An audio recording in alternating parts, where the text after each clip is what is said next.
How is everybody doing? And welcome back to another Strength Chat episode. Today, I have got a very special guest for you all. So today, I am joined by the founder and director of PerforMotion. Today, I am joined by the one and only Kelly Mann. How are you doing? Thanks for that introduction. That was great. I'm good, thank you. No worries at all. Thanks a lot for taking the time to jump on. How are you? What's been happening in your world recently? I'm very good. I'm very good. Recently I have been doing my thing with coaching and doing our thing at work. We had a really big 2022 and 2023 is cracking on to be just as big in different ways.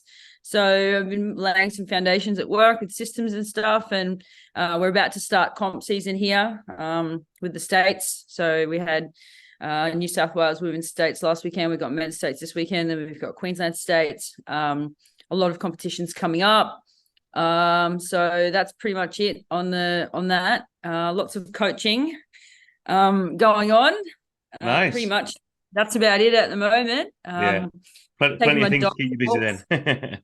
Yeah. Yep, I do. We all do. So Yeah. we've got a lot of athletes competing in Australia at the moment. So once that's over, we get a little bit of a break going into next year. And then we've got the nationals leading into worlds. Yeah. Oh, cool. And I know obviously I did a little bit of an introduction there, but Yeah. for everyone listening who might not know your background in terms of coaching, the athletes that you're working with, just want to give a little bit of a background to yourself. So I'm the founder and director of PerforMotion. We started as an exercise physiology. So my background is in exercise physiology. I went back to uni when I was 30, and I studied ex-phys, and I was powerlifting myself at the time.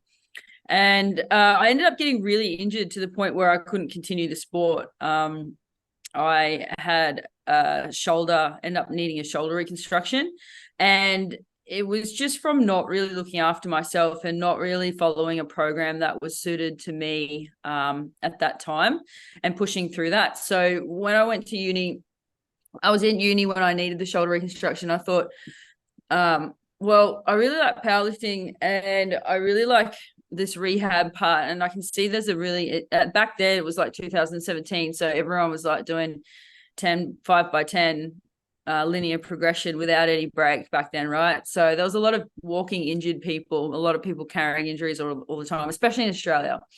So I saw a bit of a hole in the market.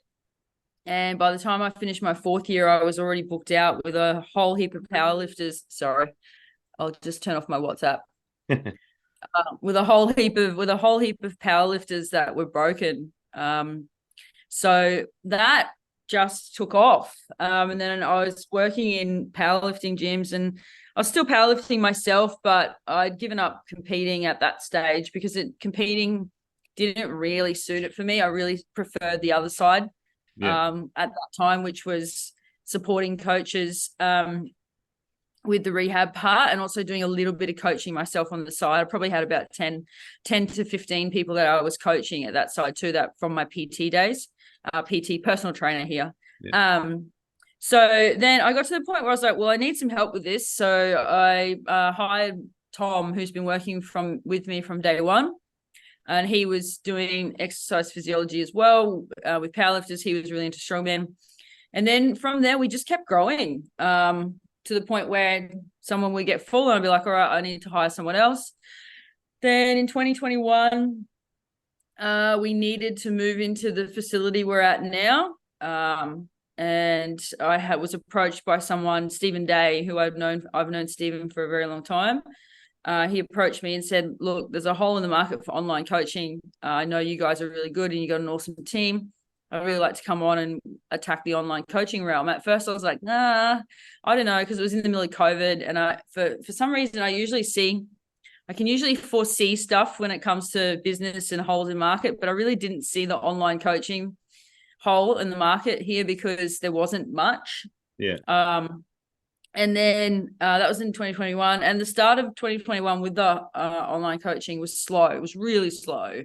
So I thought, oh yeah, all right, well, we'll give this a go. And then 2022, the online coaching just boomed, Yeah. like all around the world. It just boomed because at the end of COVID, more people doing powerlifting. Powerlifting's on TikTok. And then from there, it just kept going. So I had to hire more people. We ended up with now, I think there's 11 or 12 of us. Nice. Some of them, 3 of them exercise physiologists. So they only do. So I ended up splitting the business because it got too muddy with ex-phys and powerlifting. Yeah. So I split the business with ex-physers on one side and coaches on the other. And 2023, we've spent we've spent ironing out the systems to catch up to what happened in 2021 and 2022. Yeah. So 2023, I've ended up catching up in my own head on my own business, and that's pretty much it. And then myself, I coach athletes of all caliber, a fair few high-end advanced ones. And then I've also still got athletes and people that have been with me from 2016. Nice. And with that, because obviously when you mentioned there, you know, the boom of sort of like online, this might be a little bit of a tangent, but kind of like the boom of online coaching. Did you ever envisage, you know, when you first started coaching, that it would grow to be what it is now, or just kind of like taking it as it, not as it's come, but do you know what I mean? Just taking it, just gone along with it, and then like what you say, catching up on everything now. Absolutely not. I had no idea. So I knew that myself, I was, you know, running face-to-face sessions. I knew that there was a time limit on it. I knew that I couldn't do this for the rest of my life because it was just too taxing. Yeah. As it turns out, online coaching is also very taxing if you do it properly. I didn't envision it, but one thing with small business is if you don't let yourself open to different opportunities, you're closing the door. So I always have an idea in my head, and then I'll let it sit, and I'll let it sit until it's ready to go, and then I'll be like, and then we'll like, okay, let's do that. So that happened with Stephen. Had a great idea of opening up the junior squad and having a junior squad. I let it sit in my head. At first I was like, nah. And then he'll always hold that against me. And then I let it sit for a bit. And then I was like, hang on, there's a really big market in the juniors because they're the future of powerlifting.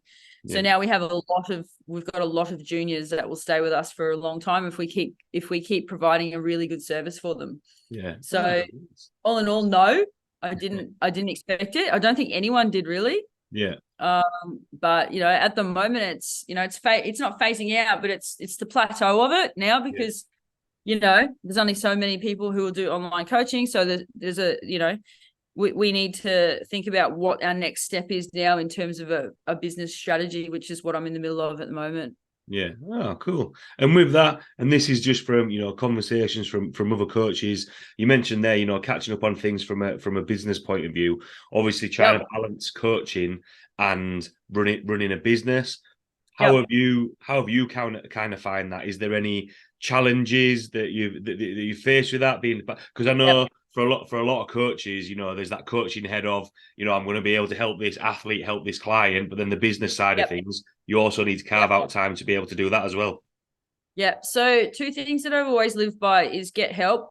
So I have enough people around me who can help me. Yeah. That's number 1. I always will. So people who I've hired for jobs that, you know, necessarily, you know, I could have done it longer but I like to stick with my strengths, and that's number 2. Stick with your strengths. Don't try and do your weaknesses. Get people to help you for your weaknesses. So Stephen and I work really well together in the fact that he does all the data collecting and reading stats and stuff like that and all that back end, whereas I don't have the brain to do that nor the want to do that, so I'm not going to. Mm-hmm. I like to hear the end result, but I'm not going to put it together. So those are the 2 things. Get help and work to your strengths and understand your weaknesses in business, because everyone has strengths and weaknesses in business as well. And managing the coaching as well as managing employees, that is the hardest thing that I do, and it always will be the hardest thing that I do. And I just make sure that I get help with it, and I make sure that I'm very transparent with where I'm at that time. And I've learned to, probably just this year, I think I've learned to roll with the punches more at work. You can't always be pressing to get bigger. Those are the types of mindset shifts that I've had. Yeah. That help to balance me out, if that makes sense. Yeah, definitely. Yeah, I think that's some really good points to focus on, because I think sometimes, especially from some of the conversations that I've had with coaches, here in the UK, is Yep. sometimes trying to do everything all at once, and it's kind of that Can't. the phrase, what is it, a jack of all trades, master of none, and then actually it becomes more of an actual hindrance than a help, really, to do anything with that. It does. So even me, I was trying to do exercise physiology and powerlifting at the same time myself, and it didn't. I couldn't be good at one or the other. So I decided to stop exercise physiology and do powerlifting coaching. So Yeah. can you hear my dog? Maybe a little bit in the background. Do they want to jump in on the podcast as well? There's a truck that's come past and she's not going to stop barking, so just kind of let it go. You can cut this part out if you want to, but Yeah. Testing my editing skills. It's all right. I like a challenge. But no, with that, I know that was maybe a little bit of a tangent, but I thought relevant to, again, conversations I've had with coaches over the last couple of weeks. One thing that I did want to get into, and you mentioned it there, about your shoulder, following a program that wasn't specific to you. yep. And then actually finding, a training program and rehab program to help you. How do you how would you kind of define individualization when it comes to you working as a coach when an athlete comes towards you? What are you kind of looking for? Because there's loads of programs out there, there's loads of methods out there, but how do you kind of match that to that lifter, that athlete that's coming to you for coaching, if that kind of makes sense? Yeah, it does. Are you talking from a powerlifting coaching perspective? From powerlifting, yeah. Yeah. Okay. So basically, you want to just listen to the athlete at the start. You're either dealing with a novice, intermediate, or advanced lifter, right? So firstly, you want to get an idea of what type of lifter they are, what their background is. So if they're a novice lifter, we can assume that they don't have much data, that their goals are a little bit different. They're doing it, for more of a leisure type thing. They might want to go a bit further in the future.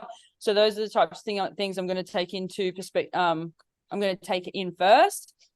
Then I'm going to look at gender, weight, leverages, what they like, dislike, training history, age, to put a program together. And then obviously because I've been doing it for a while, I'll have my biases in what I think works and what has worked. So, if they have absolutely no idea about what has worked with them, I'll go towards my biases and see. If they have got an idea of what's worked for them in terms of frequency, intensity, and stuff, I'll ask them all those questions as I'm putting a program together, and I'll swing more towards what they're doing. Yeah. That goes for all of them, actually, like intermediate and advanced. I think the questioning for each just gets a little bit different. So the questioning for the lower end of the intermediate and novice is more around lifestyle, more around goals, more around what they want to achieve and stuff. Whereas advanced are usually coming to you for a reason. And that reason might be long-standing injury, or it might be plateau, or it might be wanting to get to the next level, if they're on the cusp of getting there. So you have that goal that's driving you towards that, if that makes sense. Yeah, definitely. You would assume that they've got their externals in track. You'd assume that they're getting enough sleep. You'd assume that they know how to do the 1%ers. You'd assume that they've had good weight cutting strategies if they do weight cut. You touch on it, but you'd assume that they know what they're doing. And then, so I don't need to give them as much education about that, but I do need to observe what they're doing to see if it's working or if there's little mini holes in it that can be worked on. Yeah. They advanced should have an idea of what they're doing. They should have an idea of the things that do work, even if it's just like, I always squat 3 times a week. Okay, cool. You know what I mean? Like it's like finding out those little things. The difference with the advanced is they may have biases towards their own programming that they won't let go of. Yeah. that, I might need to tease out of them, or we might need to really change some minute things to see if it works.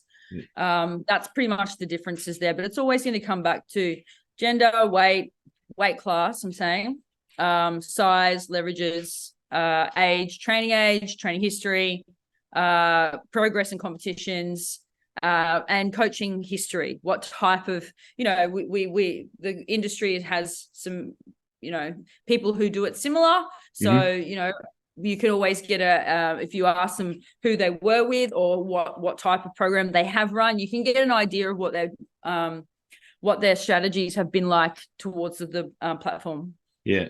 And when you said there, obviously a lot of it is, whether it's beginner or novice, intermediate, advanced, always asking questions to find out information about there. Does that change in terms of, because obviously like what you said about, an advanced athlete, they're going to have an idea of what's worked in the past. How much of it is because, my kind of train of thought or philosophy is that it is a team effort. However, sometimes, as a coach, you need to kind of direct rather than, let the athlete lead. How much kind of communication and teamwork is it, letting them sort of like say, look, this is what I've tried before, let's give this a go, as opposed to how much are you kind of directing and saying, no, let's go down this path, if that kind of makes sense. For the novice and the intermediate, is that what you're asking? Yeah. It depends. So it depends on the athlete. Some athletes will want me to just tell them what to do. Some athletes will want collaboration. So I'll always ask them, how does that feel? Do you feel strong? How do you feel if I move this here? So it's not just going to be moving it without saying anything. It's going to be, hey, I'm taking this away, I'm putting this in here. What do you think about that? Yeah. That's it, pretty much. Yeah. And with that, does that change with an advanced athlete? Because obviously, when you said there that they might have some biases to what they've done before, is that straight off the bat a lot more collaboration, or again, does it depend on what? Because sometimes, like some athletes may have taken a little bit of time out from the sport. They might have swapped coaches for an injury or whatever it may be. Is that more of a collaboration at that level? Yeah, it is more of a collaboration at that level, but again, it depends on the athlete. Some like to have a little bit of collaboration, but they won't dwell on that, whereas others really, really like to have a say. Some of them that really, really like to have a say may bias more towards self-coaching. So there is a limit on how much you can collaborate before the waters get really super muddy. And, and there is so much that you can change. Like, I am a big believer in not changing something right until it's not going to work. Because if you change something before it's not going to work and it doesn't work, the program gets really muddy for advanced athletes, because minute changes mean big changes in performance for them. So I'm very open to talking about it for sure, but I'm very I do bias towards not making big changes with advanced, because when you do, it changes a lot of things. Yeah. And with that, because obviously when you mentioned there about changes, that part of the coaching is obviously tracking the data, supplying the programming. But do you think actually to get the results or get the desired outcome that you want, it actually comes down to that coach athlete relationship and knowing what communication the athlete needs to be able to build up that rapport, if that kind of makes sense? Yeah, definitely. So, you learn that over time. I've got some athletes where the goal is at the end of the day to have less and less communication in terms of general chat about, what's working, what's not, blah, blah, blah. That is the goal, is to get that less. The goal is to have less technical feedback, less, more about, do you feel strong? Do you not feel strong? Are you ready for this? You know what I mean? That is the overarching goal of everybody's program, to move them towards not having to spend lots of time finding out what works. Yeah. That makes sense. Yeah, definitely. And with that, I know from from my kind of perspective, so I work with quite a lot of lifters that are either have been training in the gym but want to start competing in actually competing in the sport of powerlifting, or are like, you know, generally new to powerlifting, or they've got a couple of competitions underneath the belt, so novice to intermediates. And that'll be, you know, some of the listeners as well. With that, you know, when you're addressing technique, giving that feedback, looking to, you know what works, what how do you kind of filter that through and trying to refine that a little bit more? What's kind of your process? Because I know sometimes, you know, as a novice, everything works and they make progress, and it's only after a while that it's like, okay, so now we need to start changing. How do you kind of filter that through? When you find a good blueprint for a microcycle and it's working, don't change it. Number one. So if you find, it doesn't matter if they're novice, intermediate, or advanced, if you find a good microcycle and it's working, don't change it until it really stops working. And the only thing that's going to really stop it working is stimulus and fatigue, right? That's it. It's the only thing, you know. Do they get too strong that they cannot do X and that they need an extra day break between squats and deadlifts? You get what I mean? Is the absolute load higher? Do they need that? Bench. Do they get to a point where they haven't made progress with 3 times a week for at least 4 to 5 blocks of training? Yes, put some more bench in. Do you have so it's like a checklist? You get what I'm saying? Yeah. Have you been running 5s on deadlifts for the last year and they're not making much progress? Are they still recovering? Yes. Okay. Let's try a different rep range. Yeah. Do you get what I mean? So you have to answer these questions yourself. Are they recovering? Yes. Don't change the micro. Are they not recovering? No. Okay. What's making them not recover in the micro? Is it externals or is it the micro? If you check yes for that, change something in the micro very slow, so very small, to see what happens. It's usually something is too close together because they've gotten stronger, right? Are they getting stronger? Yes. Don't change it. Are they not getting stronger? No. Okay. Why? Do you get what I mean? Yeah, absolutely. Keeping it that simple. You have to keep it that simple, and not changing it just because the sake of, you know, a lot of times people want to change things for the sake of novelty. That's great, but I still keep the blueprint of the micro the same, and I'll change things like sets and reps or variation, but the actual blueprint will stay the same. If you change the blueprint completely, you're going to be running into different types of adaptations that occur over time, and that's harder to go back. It might work for some people. Some people might need a total reset, but as long as you as a coach understand that total reset may lead to positive changes or may lead to changes that aren't so positive in terms of getting stronger, because that's what you want at the end of the day, right? Yeah. Then have that in your mind. Don't just change it without thinking about what might happen and foreseeing the future. Then that's how I make changes. Yeah. I think with that, and it's kind of how my brain was working there, is like following like a flow chart, and it's like, right, if this happened, go from there, which I think, and what I really liked from what you said there is just keeping it simple. I think sometimes, you know, the more things that you change, it then becomes hard to track, and, you know, what worked and what worked and, you know, what didn't work. In terms of the timings of that, and the because you said there, you know, change the sets and reps, for example, with the how many sort of chances do you give it before you change? Because I know, and I'm sure you've had this as well, you know, lifters who have just had either traveling with work or, you know, a rubbish couple of sessions and things aren't right outside of the gym. What's kind of your process before you think, right, actually let's change that? Because when you said, you know, are they getting stronger, what's the, because everyone will ask, how long do I do this for? And sometimes, you know, it can be, it depends, you know, how is it going to keep going from there? You've just answered your own question. It depends. That's very individualized. That's where you come into collaboration. That's when you come into lifter enjoyment. That's when you come into, okay, how long has it been? Do you get what I mean? Yeah. That's when you're checking in with the actual athlete to see what they want. They might be okay with still keeping it there and then plodding along. I've had athletes that haven't progressed in what I'm doing on paper for ages. And then all of a sudden they come out and hit a massive PR. I've got one of my oldest clients has been with me. He won't make any progress on his program in terms of numbers for blocks. And then all of a sudden I'll wash out one little bit of fatigue and he just explodes. Right. So I don't know that that's going to happen until I've run what I'm assuming isn't working for a really long time, and then make one change of bringing a set down, and then all of a sudden he peaks. Yeah. Do you get what I mean? Yeah, definitely. And then asking him, are you okay with this? And he'll say, yeah, that's fine. I know what I'm doing. I'm just, because it's all stimulus, right? You're still getting a stimulus.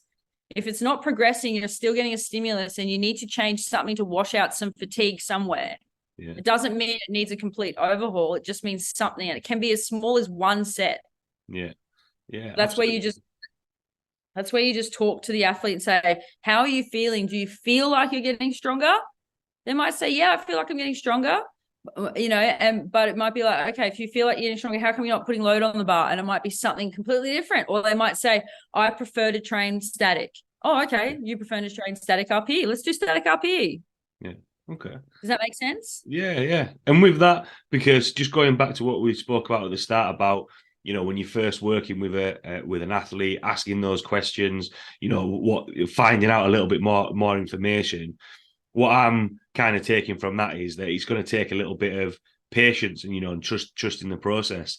From a lifter's point of view, do you think that's sometimes where a lot of lifters, a lot of athletes maybe kind of like tread water a little bit because they don't give things enough time, and they think, right, well, actually, I need to jump coaches. Yeah. Yeah, 100%. Yeah, because I think sometimes, because there's so much out there, and because powerlifting has kind of, exploded. I think this year was the most amount of lifters at Worlds that been, and obviously with Sheffield at the start of the year, Sheffield again next year. As a sport, it's kind of blown up, but there's people that have been competing, X amount of years that have put the hours in and grown and being patient to get stronger from there. With when you're looking at and when we've spoken about timing of changing things and when to change around the program, how important is kind of tracking the data and looking for trends when it comes to coaching? It's super important, but it's not the be all and end all. So it's really important to have the major trends, like the intensity that someone likes to work at, the rep ranges that someone likes to work at, time to peak is a good one. Generalized block length is another good one. How the lifter feels on each day is another good one. A lot of it is feedback you can get from the lifter on the daily basis. All the other stuff like average RPE and all that type of stuff. Some coaches and some businesses really like it, and that's their model. I prefer to work more on a reactive feedback type way that everything changes, and it will change. Yeah. So yes, but it depends. Yeah. And with that, because, is there a time where you'll look or want to look more at the sort of like external factors, things outside of the gym compared to the numbers in the gym, because there's so many variables that can impact for performance, and not everything is going to be plain sailing all the time. Are there times, depending on the athlete that you're working with, where you'll favor one over the other, or not really. No, not really. Yeah, not really. Why is that? Is that just because it's all information there to be used? Yep, it's all information there to be used. So you're just using it all in one go. Yeah. Do you get what I mean? So you won't favor one type of data, you won't favor one type of feedback. It's just all information, and you're just talking to the athlete. Yeah. And with that as well, is it, because you've mentioned there, you're working with athletes since 2016 to 2017. How much would you then refer back to information that you've got at the past, or when you look about problem solving, is it always kind of looking ahead? With the advanced guys, I'll always look back at what they have done in their peaks, and a lot of other athletes and how I've peaked them before. If I've peaked them before and it's worked, I'll run something similar if we're in a similar position. If we're not in a similar position, I'll look at what they've done before into competitions that went really well, and I'll adjust something that will help them to divert back to where the type of stimulus that they were getting for that previous competition, basically. Yeah. And so that's where I'm looking at intensity, and that's where I'm looking at rep ranges, and that's where I'm looking at performance in general. Yeah. And when it comes to the competitions, because I know, in powerlifting, there's going to be gaps. There's going to be gaps between powerlifting competitions. How do you, is the goal to then build on every competition, or what happens if, for example, everything goes well within the training, but then competition doesn't go as well? How much does that then impact beyond the competition? Well, with every competition, you have to do an analysis of why it didn't go well. Was it the peak? Was it the taper? A lot of the times, the better you get at writing tapers, the more you can see that the taper is vital. So was it the intensity running into it? Was it externals? Was it the weight cut? That can be a really big one as well. So, you don't want to overhaul the whole program before you haven't looked into all of those things. If you are really sure that your program running into the peak and then the taper is really good, then it's something to do with what's happened on the platform. Might be mindset, weight cut, externals on the day, not feeling like they could get on, not feeling something on the day, asking them why and having a chat with them about that. If they get there and they go, I felt really good in the taper, I felt really good, everything just felt heavy, then you need to figure out why. Did you take too much away in the taper? Did you leave too much in the taper? If you're looking at a female, 9 times out of 10, you've taken too much away. Yeah. Do you get what I mean? Do they need to run a no taper? All those things. So you don't want to, I just said all of those things all up until the taper. So you don't want to overhaul your program. You probably just want to get better at tapering, which is an art in itself. Yeah. And with that, because, you've mentioned there about, if the mindset wasn't there, or, the tapering or the weight cut, more from sort of like the online side of things, because, obviously in person, being in Australia, you can actually get to the competitions. You might, I know been to other competitions there, but how much, from the online side of things, do you then speak to their handler on the day? How do you kind of gather that information? Or not there? I prefer to talk to them before the day. And then I prefer to not say a word until maybe into the deadlifts. If we're going into a battle, if there's no battle and there's nothing, I don't talk to them at all, because it's not needed. If I've done my job, it's very, very simple. What's going to happen? But if there is going into a battle, I will be open to talk during deadlifts. But at the end of the day, I won't be calling the numbers because I'm not there and I can't see what's happening. Yeah. So I will give a top end and I will give it an idea. And then if they ask me a strategy, I'll go with doing that. But I won't call shots because I'm not actually there. Yeah.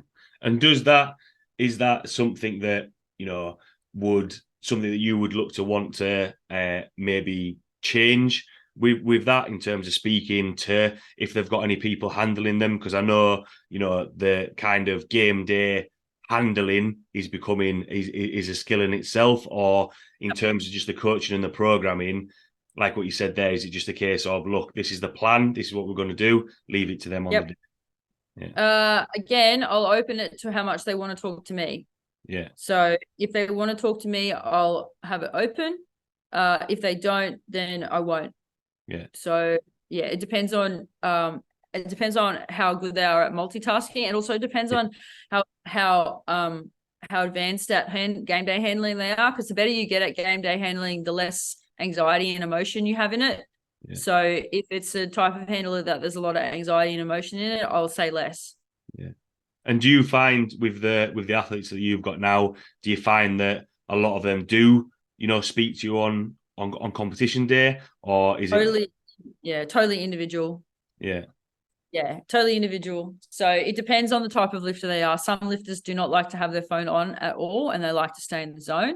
Yeah. Other lifters, other lifters will send me funny jokes in the middle of squats and bench, which I've had before.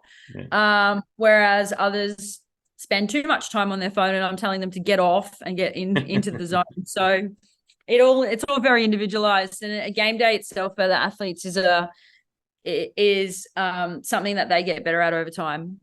Yeah, definitely. I'm probably more of the first one. I'm very much I'll do as I told, just switch off and just go lift some weight. Yeah. We spoke about quite a lot of topics there and a couple of tangents thrown in, but from everything that we've chatted about today, for everyone listening, what would be your take-home points or words of wisdom? From a coaching perspective or a business perspective, because they're two different things. Let's go both. Let's go both. Okay.